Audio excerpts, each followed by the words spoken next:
Será que o eco de uma porta a fechar-se no passado ressoava para sempre nos corredores da alma? Diogo Almeida sentia por vezes que sim. Aquele contrato pousado na sua secretária modesta no seu pequeno quarto na Ameixoeira cheirava a papel novo e a uma promessa quase palpável. A Ener Lisboa, um nome que brilhava nos arranha-céus espelhados do Parque das Nações, como um farol de oportunidades. Aos 28 anos, com o diploma de técnico de energias renováveis a arder-lhe nas mãos e no coração, Diogo via mais do que um emprego. Via a validação, a hipótese de finalmente ancorar o seu barco num porto seguro, longe das águas turbulentas da precariedade e do olhar condescendente que tantas vezes o medira pela cor da pele e não pela competência.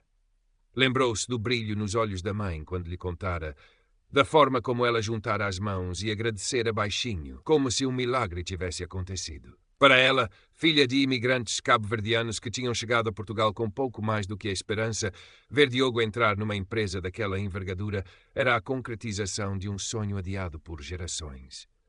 Ele carregava esse peso, essa esperança, com uma mistura de orgulho e uma ansiedade que lhe roía as entranhas.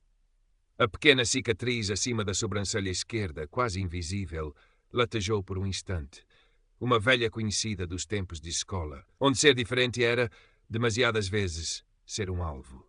O primeiro dia na Ener Lisboa foi um turbilhão de novas caras, corredores labirínticos de vidro e aço e o zumbido constante da ambição. Ricardo Valente, o diretor de operações, recebeu-o no seu gabinete panorâmico com uma formalidade fria. Era um homem nos seus 50, impecavelmente vestido, o cabelo grisalho cortado com precisão militar e um olhar que parecia atravessar Diogo sem realmente o ver. Almeida, dissera, a voz um barítono controlado, esperamos grandes coisas de si. A Ener Lisboa premeia o mérito. As palavras soaram ocas, como moedas atiradas a um poço fundo, mas Diogo agarrou-se a elas. Foi integrado na equipa do projeto Sol Cidades, uma iniciativa para instalar painéis solares em edifícios municipais. Gonçalo, um colega da sua idade, louro e com um ar de quem nunca conhecera um não na vida, foi o primeiro a abordá-lo com uma simpatia superficial. «Então és o novo gênio das renováveis?» perguntara, um sorriso que não chegava aos olhos. Diogo limitou-se a sorrir de volta, cauteloso. Nos primeiros dias sentiu os olhares. Alguns curiosos, outros indiferentes, e uns poucos que pareciam avaliá-lo como se a sua presença ali fosse uma anomalia, uma peça que não encaixava no puzzle corporativo. Ricardo Valente passava ocasionalmente pela sala da equipa, um open space moderno e ruidoso. O seu olhar demorava-se em Diogo um pouco mais do que nos outros, uma pausa quase imperceptível, mas que Diogo sentia como um holofote. As primeiras semanas foram de imersão total. Diogo mergulhou nos esquemas, nos cálculos, nas visitas técnicas aos edifícios. A sua paixão pela energia solar, pela promessa de um futuro mais limpo, sobrepunha-se ao desconforto inicial.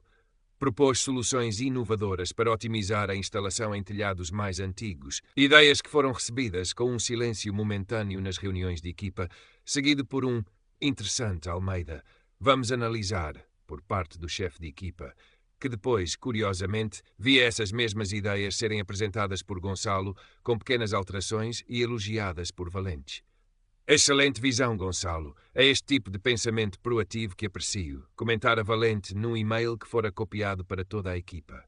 Diogo sentiu uma pontada fria no estômago. Seria coincidência? Tentou afastar o pensamento, focando-se no trabalho, mas as coincidências acumulavam-se. Uma análise técnica detalhada que Diogo passara uma noite a preparar apareceu num relatório com o nome de Gonçalo. Pequenos erros, que Diogo tinha a certeza de não ter cometido, surgiam no seu trabalho necessitando de correções urgentes que o faziam parecer descuidado. Ricardo Valente começou a dirigir-se a ele com um tom ligeiramente mais impaciente nas reuniões. «Almeida, precisamos de mais agilidade. O mercado não espera. Ou certifique-se de que compreende bem os protocolos da empresa. A atenção ao detalhe é crucial aqui». Eram alfinetadas disfarçadas de feedback profissional, mas Diogo sentia o veneno por detrás delas. O ambiente, antes apenas desconfortável, começava a tornar-se hostil. O projeto Sol Cidades atingia uma fase crítica. Os prazos apertavam, a pressão era palpável. Diogo redobrava os esforços, revia cada cálculo, cada esquema, determinado a não dar margem para críticas. Numa noite particularmente longa, enquanto verificava as especificações de uns inversores para uma instalação complexa na CML, descobriu uma potencial incompatibilidade que poderia levar a perdas significativas de eficiência e até a riscos de segurança. Preparou um relatório minucioso, com simulações e propostas de alteração. Sentia uma pequena vitória. Era a sua oportunidade de demonstrar inequivocamente a sua competência. Na manhã seguinte, na reunião de equipa, apresentou as suas conclusões. Ricardo Valente ouviu com os braços cruzados, a expressão neutra. Quando Diogo terminou, houve um silêncio tenso. Valente tamborilou os dedos na mesa. Almeida, começou, a voz suave, quase perigosa. Agradeço a sua diligência. No entanto, parece-me que está a complicar excessivamente uma questão simples. Temos protocolos estabelecidos, foram aprovados. A sua análise, embora detalhada, parece ignorar a vasta experiência que esta empresa tem. Gonçalo, qual é a sua opinião sobre isto?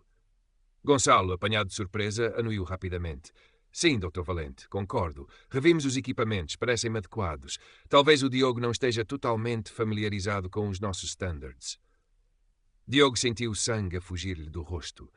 Mas os dados indicam claramente um risco. Dados podem ser interpretados de várias formas, Almeida. Interrompeu Valente, um brilho frio nos olhos. O que precisamos aqui é de confiança nos nossos processos e menos alarmismo. Prossigam com o plano original. A decisão era final. Diogo engoliu em seco, a frustração a arder-lhe na garganta. Não era apenas o seu trabalho a ser desvalorizado, era a segurança do projeto, a reputação da empresa. Mas o olhar de Valente era uma muralha. As semanas seguintes foram um exercício de contenção para Diogo. Via o projeto avançar com os componentes que ele sabia serem problemáticos.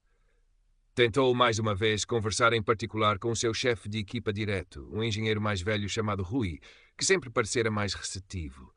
Rui ouviu-o, coçou a cabeça e disse, em voz baixa, Olha, Diogo, eu percebo as tuas preocupações, mas o Dr. Valente, ele tem as suas ideias, e sinceramente não te metas muito nisso. És novo aqui, faz o teu trabalho e não levantes ondas. Era um conselho de sobrevivência, Diogo percebeu, mas soou-lhe a cumplicidade. O isolamento adensava-se. Os almoços com a equipa tornaram-se mais raros, as conversas de corredor mais curtas. Sentia os olhares nas costas, os sussurros que paravam quando ele se aproximava. Gonçalo, agora promovido a coordenador informal do projeto, tratava-o com uma superioridade mal disfarçada. A sua confiança começou a vacilar. Seria ele o problema? Estaria mesmo a ver coisas. A dúvida, como um ácido, corroía sua autoestima. O sono tornou-se irregular. A paixão pela energia solar esmorecia sob o peso daquele ambiente tóxico. O dia da apresentação dos resultados preliminares do Sol Cidades à administração municipal chegou. Ricardo Valente faria a apresentação principal.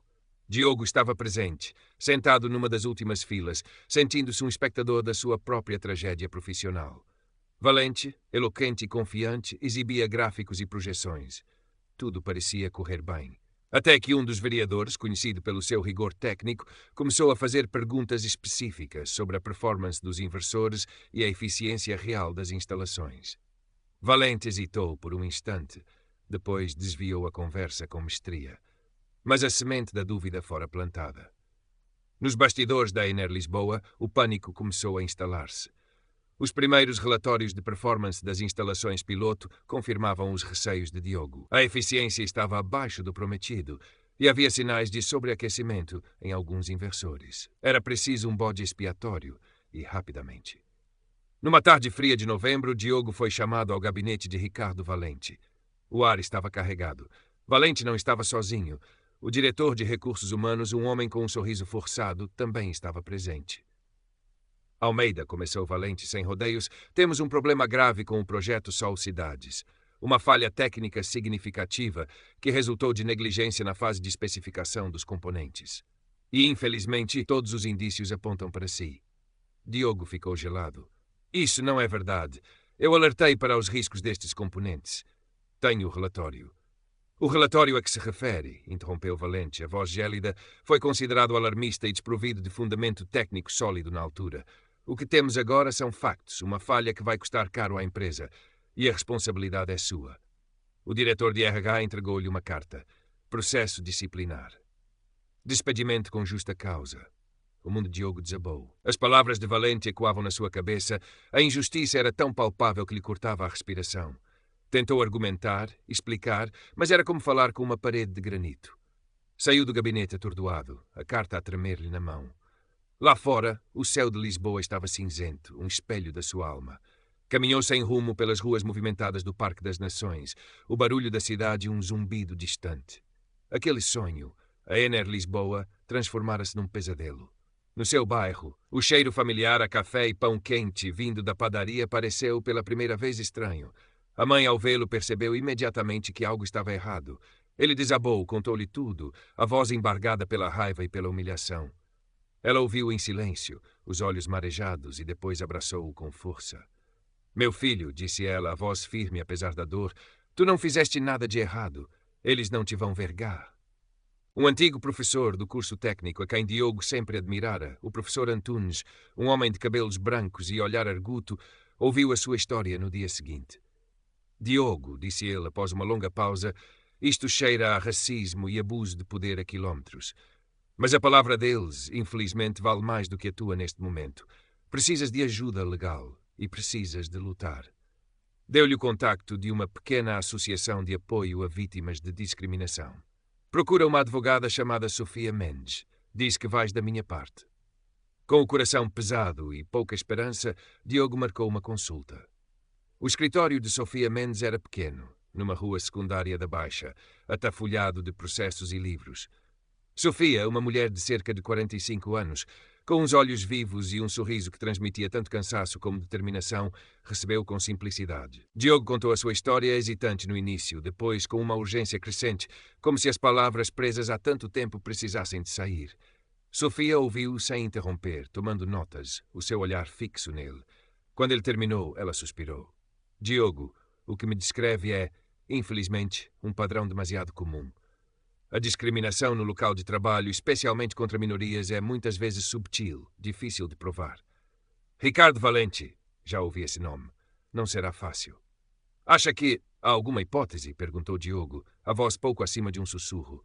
Sofia olhou para os seus papéis, depois para ele. Hipótese há sempre, Diogo, mas vai exigir coragem, paciência e provas sólidas.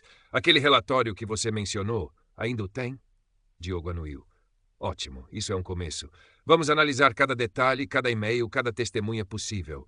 Eles podem ter o poder e o dinheiro, mas nós temos a verdade do nosso lado. E por vezes, Diogo, a verdade é a arma mais poderosa de todas. Pela primeira vez em semanas, uma pequena chama de esperança acendeu-se no peito de Diogo. Talvez, apenas talvez, a luta não estivesse perdida.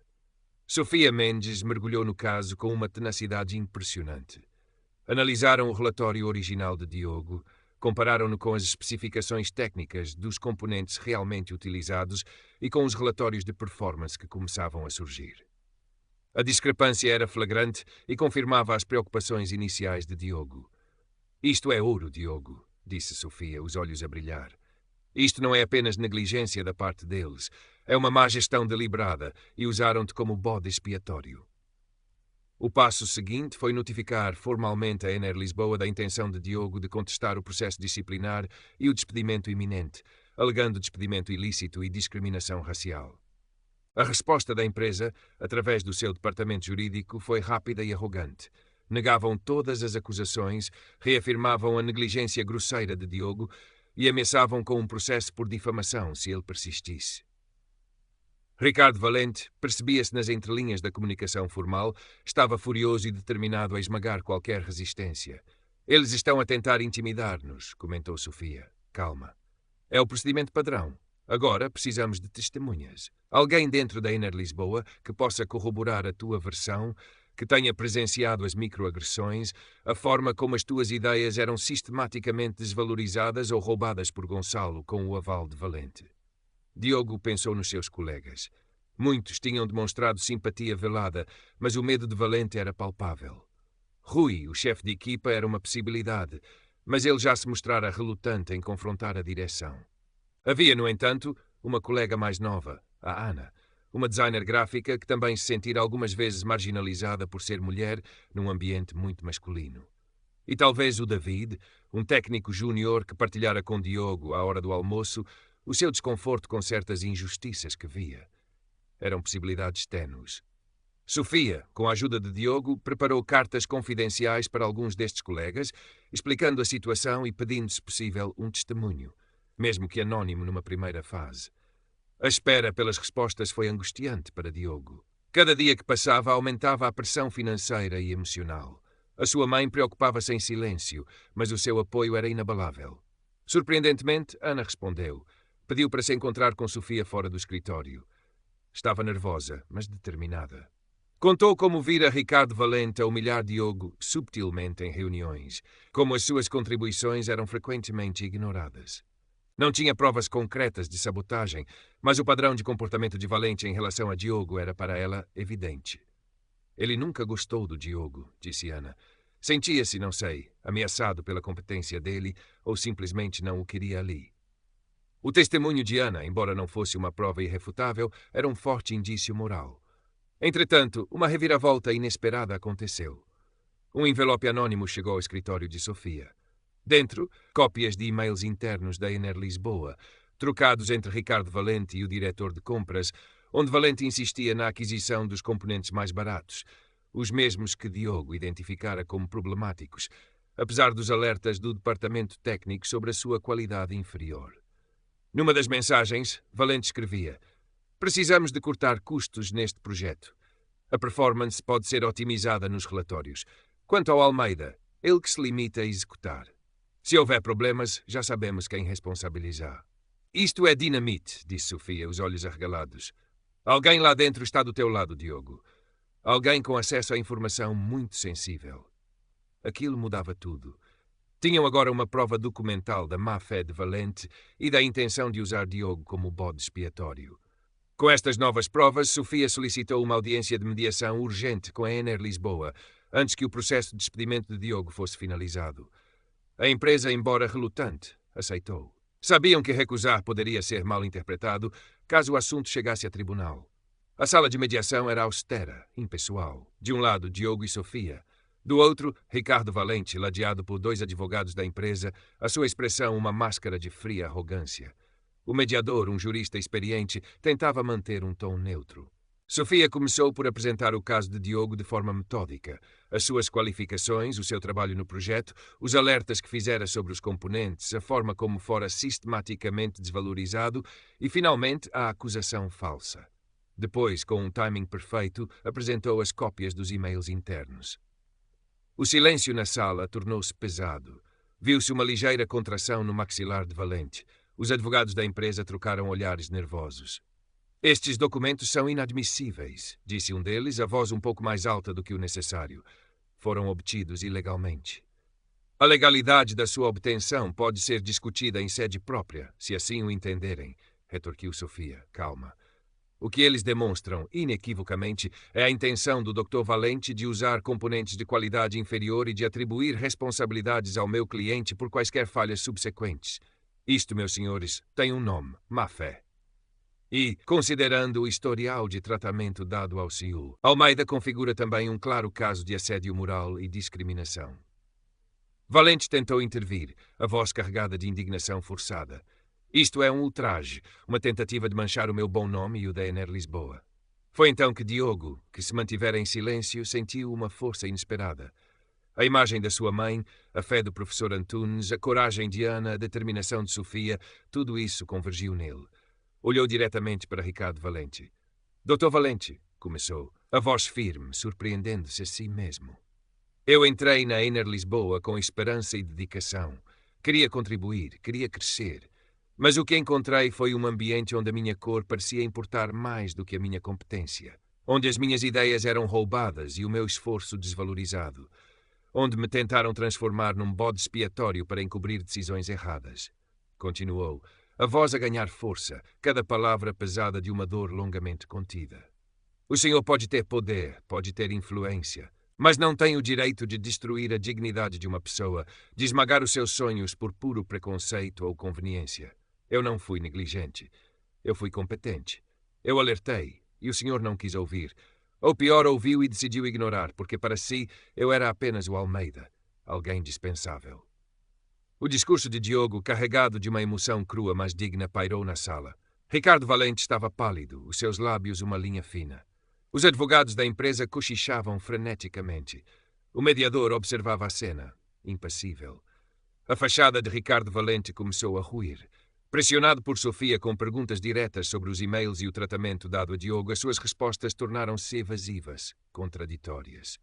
A sua arrogância transformou-se numa irritabilidade mal contida. Num momento de descuido, ao ser confrontado com a sua frase "já sabemos quem responsabilizar", ele explodiu.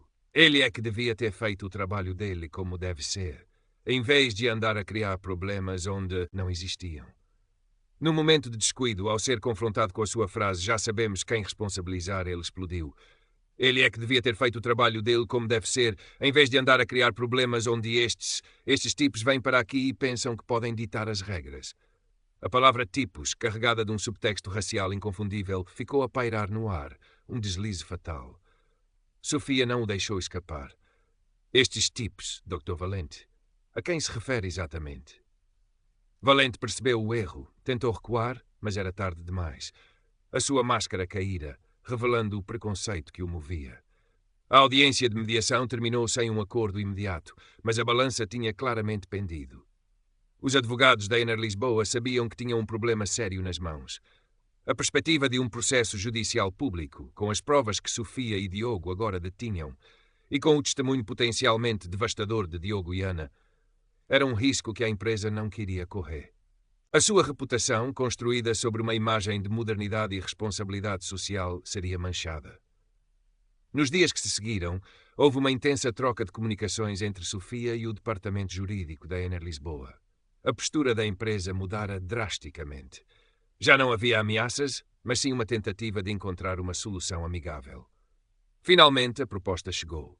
A Ener Lisboa propunha anular o processo disciplinar contra Diogo, pagar-lhe uma indemnização significativa pelos danos morais e profissionais e fornecer-lhe uma carta de recomendação neutra.